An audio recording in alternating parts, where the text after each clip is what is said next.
ILL का full form क्या होता है? ILL का फुल फॉर्म होता है इंटर लाइब्रेरी लोन। ये एक्चुअली में है क्या दोस्तों, मान लीजिए अगर आप लाइब्रेरियन हैं, कोई पाठक आया आपसे कोई बुक मांगा, मान लीजिए मॉडर्न हिस्ट्री की कोई बुक मांगा और आपके लाइब्रेरी में वो बुक नहीं है, तो आपका तो काम है पाठक को इच्छा की पूर्ति करना।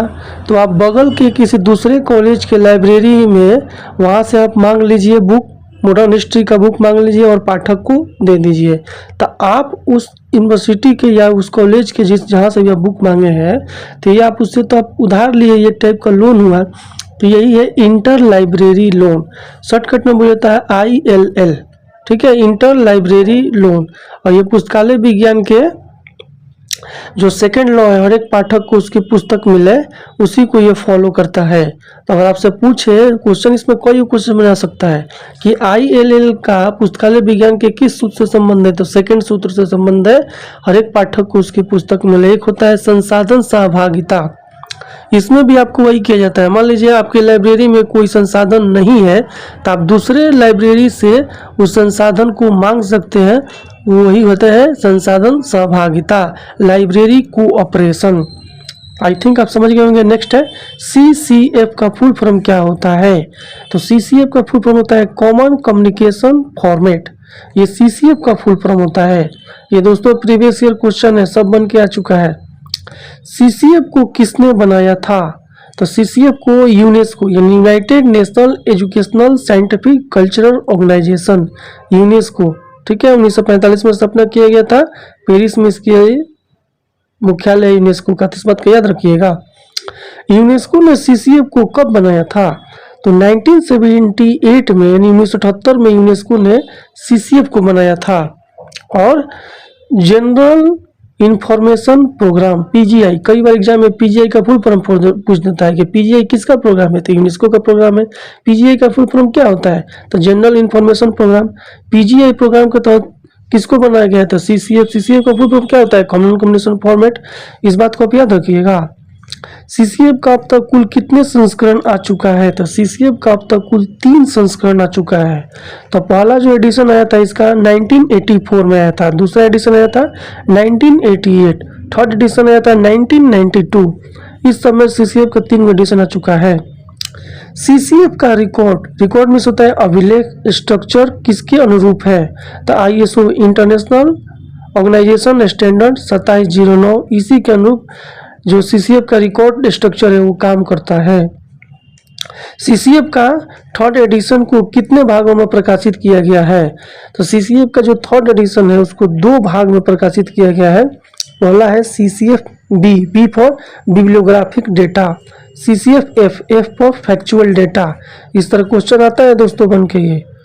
नेक्स्ट, CCF का अभिलेख रिकॉर्ड के कितने भाग होते हैं? देखिए CCF का जो रिकॉर्ड अभिलेख है ना, उसका कुल आपको 4 भाग देखने को आपको मिलेगा, 4 भाग। पहला भाग है रिकॉर्ड पट्टी यानी इंग्लिश में बोलते हैं रिकॉर्ड लेवल। सेकंड भाग है निर्देशिका यानी डायरेक्टरी। थर्ड भाग है डाटा क्षेत्र यानी डेटा फील्ड। चौथा भाग है अभिलेख पृथकता यानी रिकॉर्ड सेपरेटर। इस चीज को आप एज इट इज सेम याद कर लीजिएगा, क्योंकि ये सब कंपटीशन में कई बार बन के आ चुका है ये क्वेश्चन। नेक्स्ट, CCF के रिकॉर्ड अभिलेख पट्टी में कितने कैरेक्टर यानी अक्षर होते हैं? तो देखिए CCF का जो रिकॉर्ड, जो मैं अभी आपको बताया था कि CCF का 4 भाग होता है। पहला भाग है रिकॉर्ड पट्टी यानी रिकॉर्ड लेवल। इसमें जो कैरेक्टर है वो 24 कैरेक्टर होता है। पूछेगा ये क्वेश्चन, पूछ भी चुका है। राष्ट्रीय प्राचीन विश्वविद्यालय पुस्तकालय का क्या नाम था? तो राष्ट्रीय नालंदा विश्वविद्यालय जो था उसका पुस्तकालय का नाम था धर्मगंज। जो प्राचीन नालंदा विश्वविद्यालय था ना, उसका विश्वविद्यालय के लाइब्रेरी का नाम था धर्मगंज। इस बात को याद रखिएगा। नेशनल मैन्युस्क्रिप्ट मिशन यानी राष्ट्रीय पांडुलिपि मिशन को किस वर्ष स्टार्ट किया गया है? तो नेशनल मैन्युस्क्रिप्ट मिशन को 2003 में भारत सरकार की तरफ से इसको स्टार्ट किया गया है। मैन्युस्क्रिप्ट क्या है? जो प्राचीन हस्तलिखित जो कोई भी बुक से ताड़ का पत्ता पर लिखा गया है वही मैन्युस्क्रिप्ट होता है। नेक्स्ट जो क्वेश्चन है, नेशनल मिशन ऑन लाइब्रेरीज किस वर्ष शुरू किया गया था? ये भारत सरकार के द्वारा 2012 में शुरू किया गया था।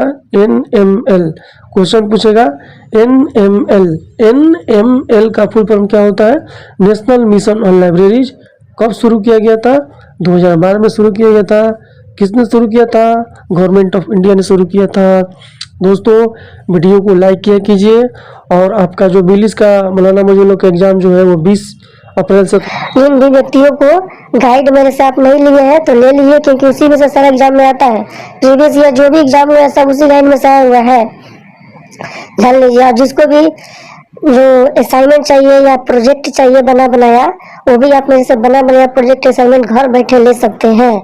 नहीं असाइनमेंट प्रोजेक्ट बना के जमा कीजिएगा तो आपका स्टडी सेंटर आपसे 3000 रुपये लेगा, मौका भी नहीं देगा बनाने को। तो मेरे पास बना बनाया असाइनमेंट भी है, बना बनाया प्रोजेक्ट है, और 5 थ्योरी पेपर का ऑब्जेक्टिव और क्वेश्चन उत्तर का गाइड भी है। सब ले लिए मेरे से, पूरी तैयारी में लग जाए। मौलाना मौजूद यूनिवर्सिटी से bachelor of library and information science का कोर्स कर रहे हैं। तो ये जो गाइड है पुस्तकालय एवं सूचना विज्ञान पुस्तकोत्तर गाइड, इस गाइड को आप जरूर परचेज करिए।